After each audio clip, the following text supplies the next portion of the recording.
पुढील कार्यक्रम प्रसारित करणारे आहेत जॉयसमेर मिनिस्ट्रीचे मित्र आणि भागीदार.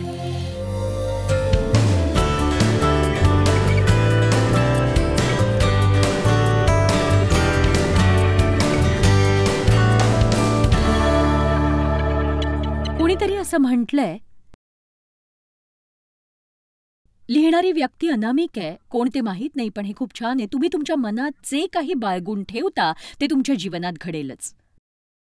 तुम्ही विश्वास ठेवलात, तो विश्वास बाळगलात आणि तसंच वागत राहिलात तर तुम्ही ज्या प्रकारे वागत आलात तसंच वागत राहिलात तर तुम्हाला तेच मिळेल जे तुम्हाला नेहमी मिळायचं. तुमच्या जीवनात किंवा कामात जर वेगळे परिणाम पाहायचे असतील तर तुम्हाला केवळ तुमचं मन बदलावं लागेल.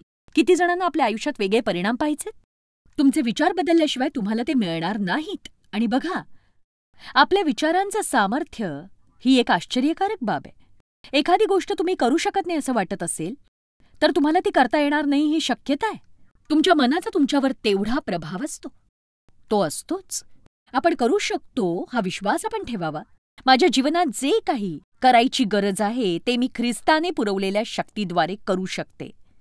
विचार न बदलता पण जीवन बदलणं अशक्य आहे. बहुतेक जण निष्क्रियपणे म्हणजे आपली इच्छाशक्ती न वापरता मनात येईल त्यावर मनन करत राहतो, हे लक्षात न घेता की सैतान आपला ताबा आपल्या मनाच्या वापराद्वारे घेतोय आणि आपल्या जीवनात देवाच्या भाग्याची पूर्ती होण्यापासून आपल्याला रोखतोय. आणि आपण निष्क्रिय होता कामा नये आणि केवळ बसून काहीच न करता शत्रूला आपल्या मनात हवे ते चुकीचे विचार भरू देता कामा नये. म्हणूनच विचार करण्यासाठी आम्ही लोकांना प्रवृत्त करतोय. गेल्या काही दिवसात मुद्दाम विचार करायला सुरुवात केल्यापासून किती जणांना पूर्वीपेक्षा अधिक बरं वाटतंय सांगा मला. आणि यालाच मनन असं म्हणतात. आणि मनन या शब्दाचा अर्थ कशाचा विचार करावा याची निवड करणं. आणि तो विचार तुमचाच एक भाग होईपर्यंत त्याचा वारंवार वारंवार विचार करत राहणं. वारंवार. चला यहोशुवाचा 1 अध्याय 8 वचन पाहू. नियमशास्त्राचा हा ग्रंथ तुझ्या मुखातून कदापिही ढळू नये. याचा अर्थ असा नाही त्याबद्दल बोलू नये. ते खरं तर असं म्हणते की ते तुमच्या मुखात असेल आणि त्यातून ते सतत बाहेर पडत राहील. म्हणून रात्रंदिवस तू त्याचे मनन करावे. तर इथे आपण 2 तत्वांविषयी बोलतोय. आणि वचनावर मनन करणं आणि ते बोलत राहणं. वचनावर मनन करणं, मुद्दाम कशावर तरी विचार करणं, त्यावर चिंतन करणं, मनात वारंवार सतत त्याचा विचार करणं, पुटपुटणं. तुम्ही ते पाळून त्यात लिहिल्याप्रमाणे करावं. लिहिल्याप्रमाणे. तर परमेश्वर यहोशुवाला वचनावर मनन करायला सांगतोय आणि रात्रंदिवस ते बोलून तसं वागायला सांगतोय. मनाचं नवीकरण केल्याशिवाय तुम्ही ते कधीही करणार नाही जे तुम्ही करायला हवं. कारण जिथे मन जातं तिथे माणूस जातो. जिथे मन जातं तिथे माणूस जातो. दर रविवारी चर्चला येऊन कुणाला तरी वचन बोलताना ऐकून तुमच्या आयुष्यात तुम्हाला सगळ्या इच्छेनुसार प्राप्त होईल असा मूर्खतेचा विचार मनात आणू नका. कधीही नका. तुम्हाला तुमच्या वाट्याचं करावंच लागेल. म्हणजेच तुमच्या आयुष्यात देववचनाला प्रथम स्थान द्या. वचनावर मनन करा. वचन उच्चारा. तसं करायला लागल्यावर बदल होण्यास सुरुवात होईल आणि तो तुम्हाला दिसायलाही लागेलच. नियमशास्त्राचा हा ग्रंथ तुझ्या मुखातून कदापि ढळू नये. ते तू मान्य करून पाळावे म्हणून रात्रंदिवस तू त्याचे मनन करावे. आणि मग केव्हा तुम्ही ते बोलून त्यावर मनन केल्यानंतर म्हणजे तुझा मार्ग सुखाचा होऊन तुला यशप्राप्ती घडेल. माझी इच्छा आहे तुम्ही स्तोत्र 1 अध्याय वचन 2 आणि 3 पाहावं. पहिलं स्तोत्र. तर परमेश्वराच्या वचनात रमतो, त्याच्या शास्त्राचे अहोरात्र मनन करतो. आपण नवीन सवयी लावायला हव्यात नाही का? डोक्यात येईल त्यावर विचार करत बसू नका. तर कशाचा विचार करायचा याची निवड करा आणि मुद्दाम तो विचार करा. जे झाड पाण्याच्या प्रवाहाजवळ लावले असते, जे आपल्याला हंगामी फळ देते, त्याची पाने कोमजत नाहीत अशा झाडासारखा तो आहे व जे काही तो हाती घेतो ते सिद्धीस जाते. जे काही तो हाती घेतो ते सिद्धीस जाते व जे काही तो हाती घेतो ते सिद्धीस जाते. देवाला तुमच्या मनाला बदलू देऊन तुम्ही तुमचं आयुष्य बदलू शकता. आता 2 कोरिंथ अध्याय 10 4 आणि 5 वचन पाहू. संदेशाआधी मला वाटतं काही वचनं पाहूया आपण. आमच्या युद्धाची शस्त्रे दैहिक नाहीत तर तटबंदी जमीनदोस्त करण्यास ती देवाच्या दृष्टीने समर्थ आहेत. देवाच्या दृष्टीने समर्थ. आणि हे तटबंद मानसिक तटबंद आहेत ज्याबद्दल तो बोलतोय. हा मनातला तो भाग आहे ज्याचा ताबा सैतानाने घेतलाय आणि आपल्याला फसवून आपल्या विचारांवर त्याने ताबा घेतलाय. आपल्या विचारांवर त्याने ताबा घेतलाय. तर्कवितर्क व देवज्ञानाविरुद्ध उंच उभारलेले असे सर्व काही पाडून टाकून प्रत्येक कल्पना ख्रिस्ताधीन व्हावी म्हणून आम्ही ती बंदिवान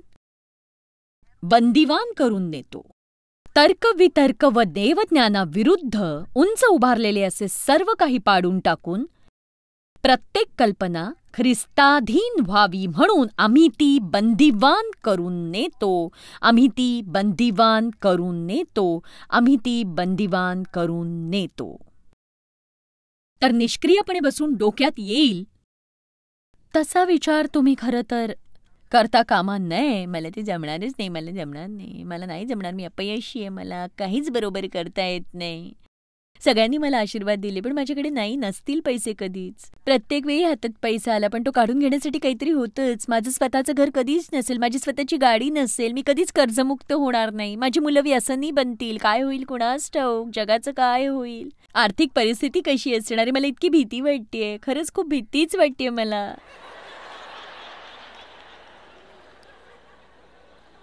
मग चर्चला जाऊन म्हणा मला चमत्काराची गरज आहे. ओ देवा देवा देवा देवा देवा कृपा कर, चमत्कार कर देवा. मी अशी बरीच वर्ष जगले म्हणून मी काय बोलते मला माहितीये.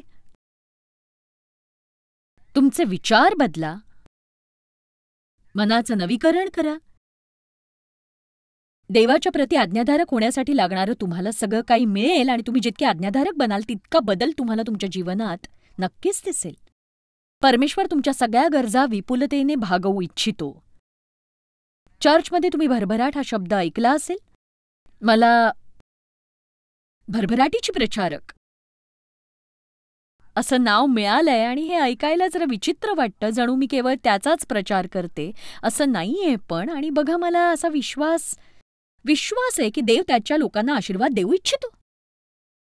आणि मला कळत नाही की तुम्ही बायबल वाचू नये तसा विचार करत नाही. म्हणजे खरोखर मला कळत नाही तुम्ही बायबल वाचता पण असा विचार का करत नाही की परमेश्वर त्याच्या लोकांना आशीर्वादित करू इच्छितो. किती जणांना मुलं आहेत, त्यांना आशीर्वाद मिळावा असं तुम्हाला वाटतं? असं कोण आहे जे आपल्याकडे असलेलं स्वतःच्या मुलांपेक्षा इतरांच्या मुलांना देऊ इच्छितात? सांगा मला. जर आपल्याला इतकं वाटतं तर मग देवाला खरंच किती वाटत असेल सांगा. बघा, भरभराटीचे प्रचारक असा काही प्रकार असल्यास त्यात केवळ शिकवणच असेल आणि त्या संदेशाचं संतुलन बिघडवून ते संदर्भाशिवाय सांगण्यात येत असावं. मला नाही वाटत आपण पैशावर इतकं प्रेम करावं किंवा त्याचा खूपच पाठलाग करावा. मला वाटतं प्रथम आपण देवाचा शोध घ्यावा आणि तो तेच करेल, तेच आपल्याला देईल जे आपण व्यवस्थितपणे हाताळू शकू. मला हाताळता येणार नाही असं काही मला जास्त नकोय देवा. माझ्याकडे जे आहे त्याची अधिक हाव मला मुळीच नको. माझी इच्छा आहे की मला जगात लोकांना मदत करता यावी, यासाठी मला सक्षम व्हायचं आहे. स्तोत्रसंहिता 35-27 मला वाटतं तुम्ही ते पहा, म्हणजे तुमच्या मनात पुन्हा असा विचार येणार नाही. स्तोत्रसंहिता 35-27 माझा न्याय पक्षाला अनुकूल असणारे उत्साह व हर्ष पावोत आपल्या भक्ताच्या कल्याणाने आनंद पावणाऱ्या परमेश्वराचा गौरव हो. आपल्या भक्ताच्या कल्याणाने आनंद पावणाऱ्या परमेश्वराचा गौरव हो असे ते सतत म्हणोत. म्हणूनच मी सतत म्हणते की माझ्या जीवनात माझी भरभराट करण्यात देवाला हर्ष वाटतो आणि तुम्ही सुद्धा हेच म्हणायला हवंय. स्तोत्रसंहिता 23:1 परमेश्वर माझा मेंढपाळ आहे, मला काही उणे पडणार नाही. आमेन. परमेश्वर कसं विपुल आहे यावर मी 4 भागांची शृंखला करू शकते. आणि विपुलता हा शब्द जर आपण बायबलमध्ये पाहिला तर तो सर्वत्र पसरलेला आहे. देवाला वाटतं की तुमच्या गरजा भागाव्यात. तुम्ही जात असाल त्या वाटेत जिथे असाल तिथे तुम्ही आनंदी असावं, पण त्याची इच्छा नाही की तुमच्या गरजा न भागता तुम्ही संतुष्ट राहावं. आणि हे समजून घ्यावं की प्रभूच्या नावात एक प्रकारची यातना आहे जी तुम्ही सहन करायला हवी. आमेन.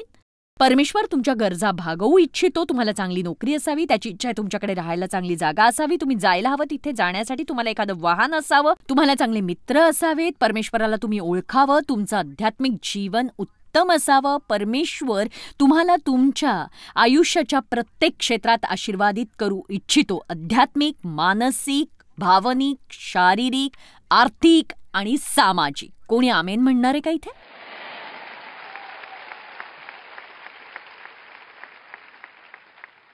केवळ तुम्ही एखाद्या ठिकाणी नाही याचा अर्थ असा नाही की तुम्ही वाढू नये. मी काय म्हटलं लक्षात ठेवा, तुम्ही आहात तिथे सुखी राहा, कारण हा प्रगती करण्याचाच एक मार्ग आहे.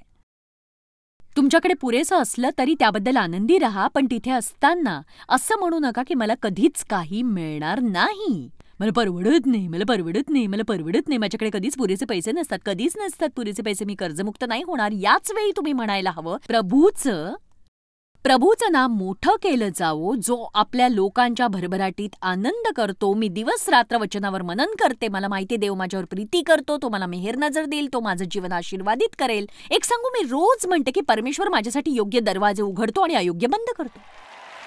देवाची कृपा माझ्या आयुष्यावर आहे. मनात म्हणा, परमेश्वर मला आशीर्वादित करू इच्छितो आणि ते स्वीकारायला मी तयार आहे. ठीक आहे, आता पुढचा सामर्थ्याचा विचार ज्याबद्दल मला बोलायचंय तो बहुधा 9व्या क्रमांकाचा असावा. म्हणजे आपण 9, 10, 11, 12 बोलणार आहोत. काहीवर मी इतका वेळ घालवणार नाही. मी देवासोबत, माझ्यासोबत आणि इतरांसोबत शांतीच्या शोधात आहे. आता हे माझ्यासाठी खूप महत्वाचं आहे, कारण मी अशा टप्प्यावर पोहोचले जिथे शांती नसेल तर आयुष्याला सामोरं जाणं व्यर्थ वाटतं. मला खरंच, मला शांती चुकून मिळाली नाही, तर ती मला मुद्दाम मिळवावी लागली. हेतुपूर्वक शांती. 1 पेत्र अध्याय 3 वचन 11. जरा त्या वचनांवर नजर फिरवू. आपण हेतुपूर्वक शांतीचा पाठलाग करावा, तिची हाव धरावी, सर्व शक्तीने तिच्या मागे जावं आणि त्याने वाईटाचा त्याग करून बरे ते करावे. त्याने शांती प्राप्त्यर्थ प्रयत्न करून तिचे अवलंबन करावे. त्याने वाईटाचा त्याग करून बरे ते करावे. त्याने शांती प्राप्त्यर्थ प्रयत्न करून तिचे अवलंबन करावे. त्याने शांती प्राप्त्यर्थ प्रयत्न करून तिचे अवलंबन करावे. तो 3 संबंधांविषयी बोलतोय. आपलं नातं देवासोबत आहे, आपली शांती देवासोबत आहे याची खात्री करावी आपण. आणि असं करणं कठीण नाही. तुम्ही पापाला आपल्या जीवनातून बाहेर ठेवून देवासोबत शांती राखता.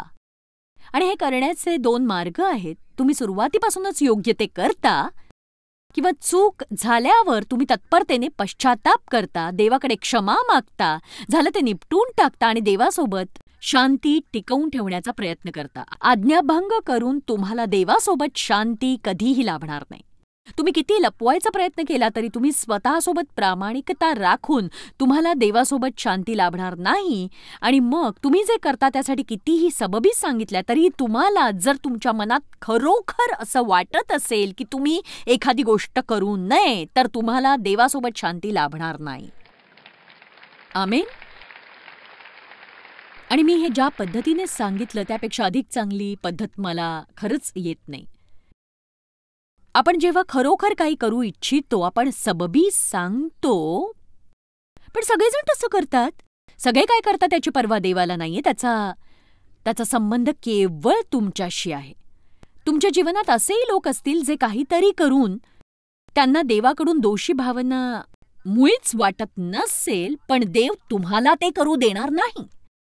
आणि याबद्दल तुम्ही प्रश्न विचारता कामा नये. तुम्हाला इतकीच माहिती बस आहे की ज्यांना अधिक दिलं त्यांना अधिकची गरज होती. आणि बहुधा तुम्ही देवाला ते मागितलं नसेल जे त्यांनी मागितलं. आणि तुम्हाला जर असं वाटत असेल की तुमच्याही आयुष्यात देवाने ते करावं, तर तुम्ही त्या अरुंद वाटेवर थोडं अधिक चाला. कुठल्याही कारणाने विविध लोकांना विविध गोष्टी पटतात आणि एक बाब आपण समजून घ्यावी, केवळ इतर सगळे एखादी गोष्ट करू शकतात म्हणून तुम्हालाही ते करता येईल असं नाही. हालेलुया. आणि आणि आणि आणि ते करण्यासाठी तुम्ही त्यांचा न्याय करू नये.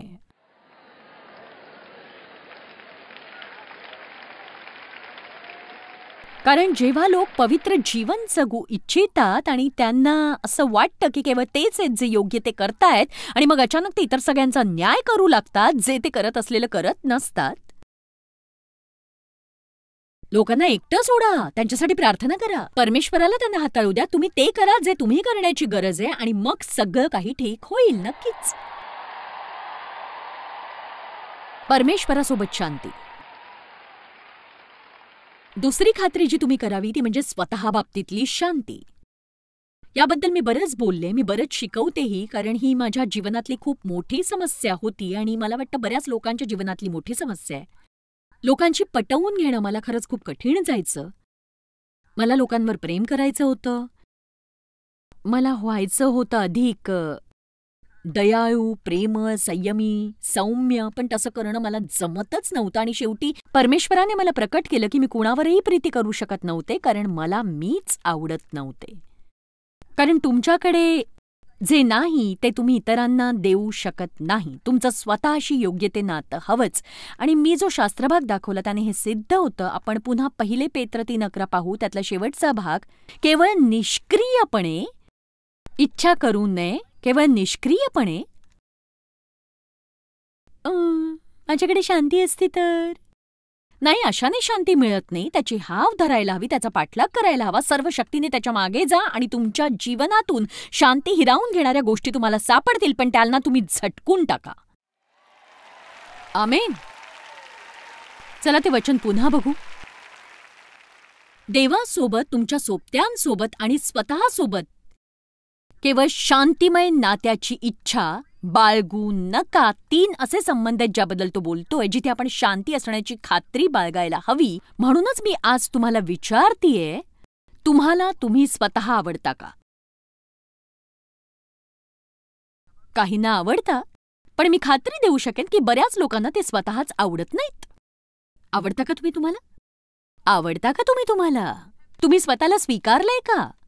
तुम्हाला तुमच्या ताकदीप्रमाणे तुमच्या कमतरतांचीही ओळख आहे का?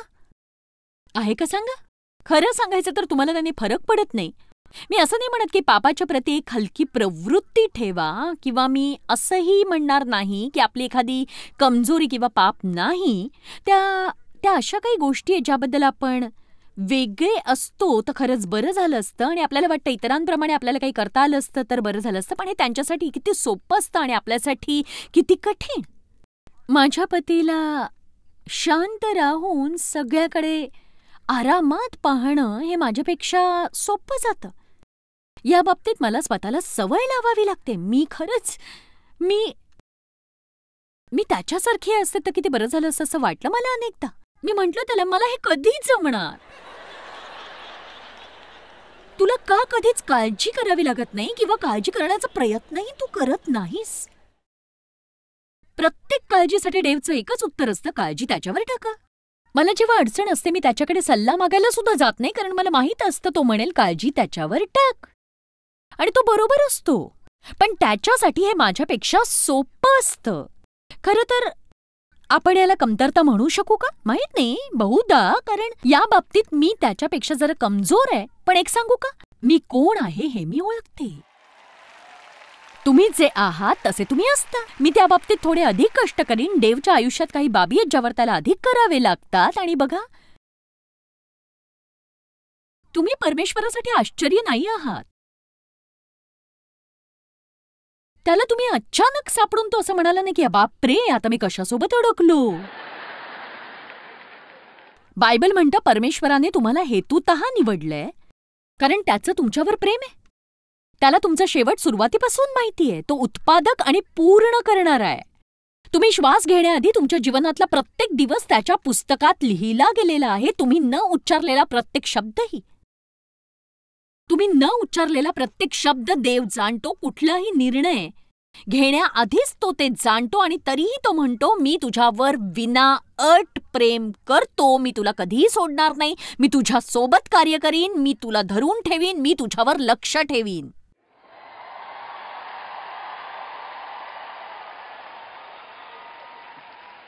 तर तुम्ही स्वतःला जर आजवर स्वीकारलं नसेल तर तुम्ही तसं करायला हवं. स्वतःसोबत शांती प्रस्थापित करण्याचा एक मार्ग, तुम्हाला जे चांगल्या पद्धतीने नाही करता येत ते करण्याचा प्रयत्न करून वेळ घालवू नका. ही खेदाची बाब आहे की 80% लोक त्यांची शक्ती ते सुधारण्यात घालवतात ज्यात ते तरबेज नाहीच आहेत, आणि त्यांच्यापेक्षा 80% वेळ त्यांनी अशा 2-3 गोष्टीत घालवावा की त्यातच त्यांनी प्रावीण्य मिळवावं, आणि बघा ते त्यात तरबेज असल्यामुळे ते त्यात प्रावीण्य नक्कीच मिळवू शकतात. मी चांगलं बोलू शकते म्हणून मी बोलते. ख्रिस्ताच्या मंडळीत मी एक मूख आहे आणि मी त्या मुखाचा नियमित वापर करते.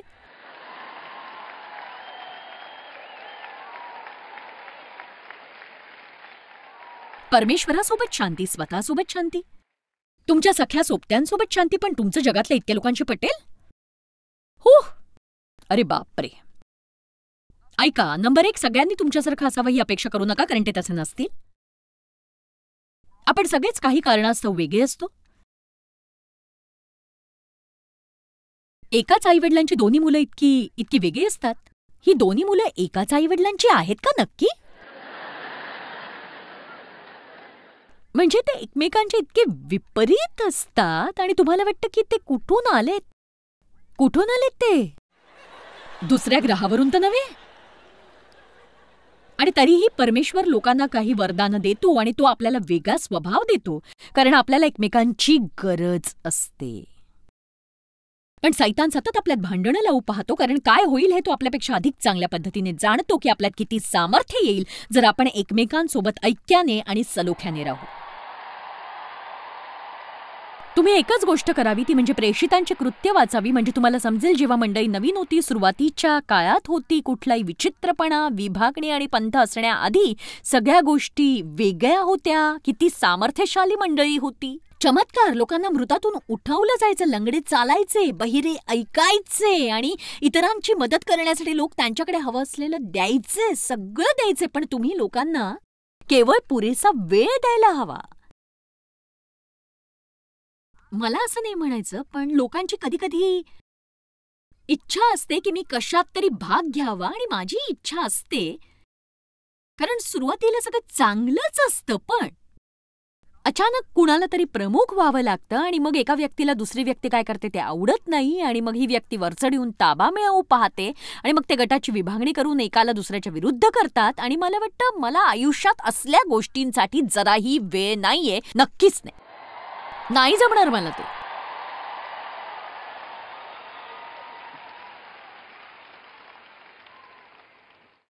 लोकांच्या न आवडणाऱ्या गोष्टींपेक्षा चांगल्या गोष्टींवर लक्ष केंद्रित करा, म्हणजे त्यांच्यासोबत शांती प्रस्थापित होईल. स्वतःला इतर लोकांसोबत अनुकूल करायला शिका. मला हे बोलतानाच मळमळल्यासारखं वाटलंय. पहिल्यांदा जेव्हा मी ते वचन पाहिलं ज्यात लिहिलं होतं की पत्नीने आपल्या पतीसोबत अनुकूल राहायला हवं, माझ्या मनात आलं की तुम्ही मस्करी करताय का?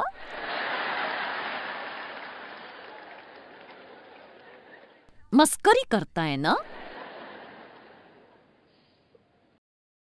मला शिकावं लागलं की प्रत्येक गोष्ट माझ्या इच्छेप्रमाणे घडणार नाही, आणि उलट देवाला आनंद होईल की मी माझ्या इच्छेनुसार जेव्हा होत नाही तेव्हा मी कसं वागतेय आणि मी काय करते.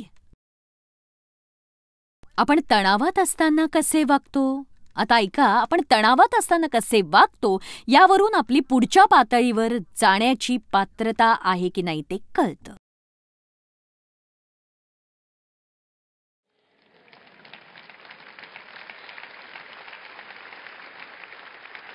आपण तणावात असताना कसे वागतो, सगळं आपल्या इच्छेनुसार होत असताना नाही, आपण तणावात असताना कसे वागतो याने सिद्ध होतं की देवाच्या इच्छेनुसार गोष्टी स्वीकारण्यास आपण तयार आहोत की नाही.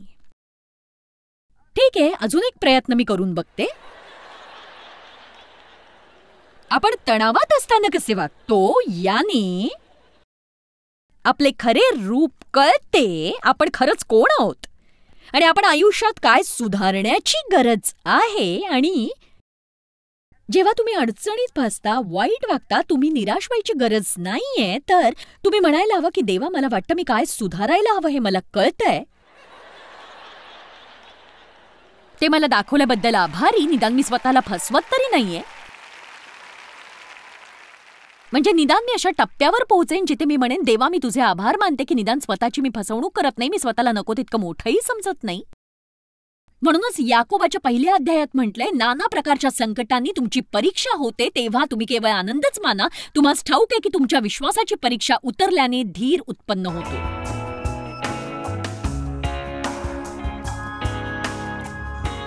बघा, तुमच्या विचारांचं सामर्थ्य हे खरोखर अद्भुत असं आहे. आपण लक्षात ठेवायला हवं की आपल्या मुखातून आपले विचार बाहेर पडतात, ते आपल्या कृतीतून बाहेर पडतात, आपल्या प्रवृत्तीतून पडतात.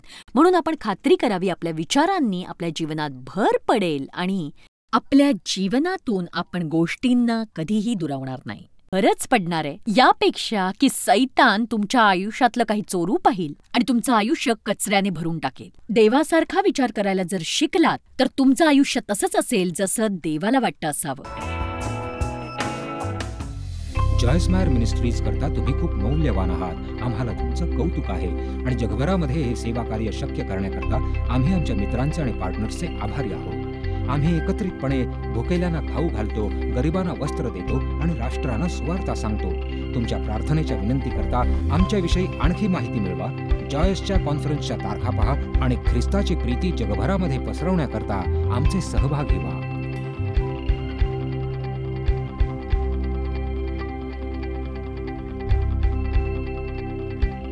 याचा सर्व खर्च जॉयस मेयर मिनिस्ट्रीचे मित्र आणि भागीदार करत आहेत.